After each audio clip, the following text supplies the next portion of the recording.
chosen before the creation began, destined to bring through the light of your dawning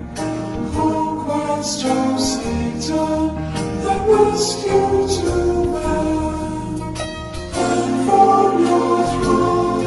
at the voice of our crying, Lord, to this earth, where your footsteps have trod,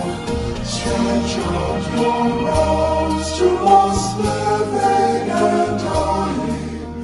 Mary, Immaculate, Mother of God.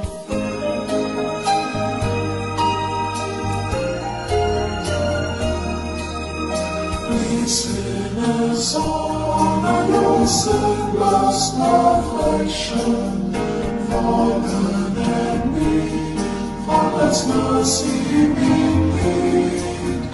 Grant us the shield of your mighty protection,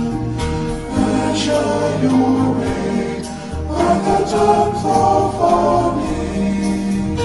and from your throne, at the voice of our crying, Lord, to this earth, where your footsteps have trod, stretch out your right